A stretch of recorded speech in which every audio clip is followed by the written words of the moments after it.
एक पंडित जी होते हैं, उनके मुख पर हड्डी का स्पर्श हो जाता है।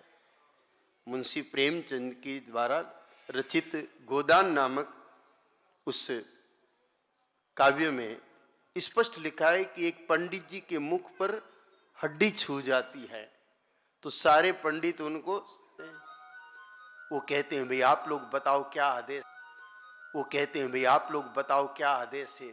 तब कहते हैं पहले इसको हरिद्वार भेजो, वहां गंगा स्नान करे और आए और आकर के सब विप्रों को भोजन कराए और अमुक अमुक इतनी इतनी दक्षिणा दे और प्रायश्चित करे।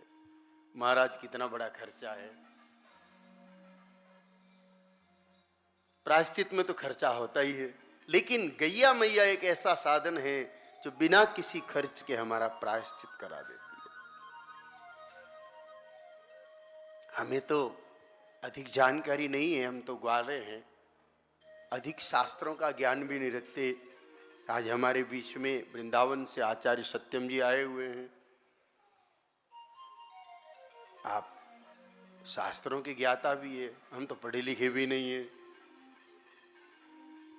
लेकिन अग्नि पुराण ने यह निर्देश दिया है कि अगर ऐसा कुछ हो जाए तो परेशान होने की जरूरत नहीं, पंचगव्य पी लीजिए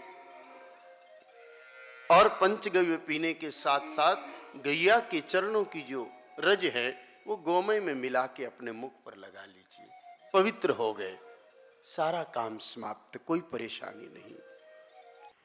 तो गाय माता के पवित्र गोबर के रस में दूध दही घृत मिला के पंचगव्य बना करके पी ले। सत्य बात तो यह है कि पंचगव्य तो साधक को 365 दिन पीना चाहिए, जिसे विकारों से दूर रहे,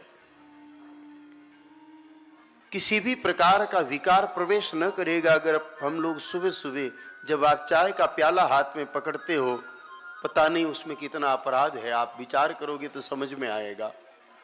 अगर आप साइंटिफिक एनालिसिस करोगे तो भी पता चलेगा कि उसे एक चाय की कटोरी के माध्यम से हम लोगों से सुबह सुबह ही कितना बड़ा अपराध हो जाता है। जबकि करना तो ये है कि सुबह सुबह स्नान आदि से निवृत्त होकर के आपकी संध्या, आपके ध्यान, आपके पूजा, आपके पाठ में बैठने से पहले दूध दही घृत और गोबर का रस मिला करके पंचगव्य पी करके फिर ही आगे के कार्य को करना चाहिए।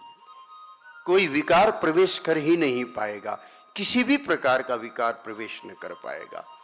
अग्नि पुराण के 177वें अध्याय के 39वें श्लोक ने स्पष्ट कह दिया कि मृतिका गोमयेन च तत्र पंचगव्य च सौधनम। पंचगव्य गौचरण की रज और गाय माता का गोबर पूरी तरह से शुद्ध कर देगा, पूरी तरह से शुद्ध कर देगा।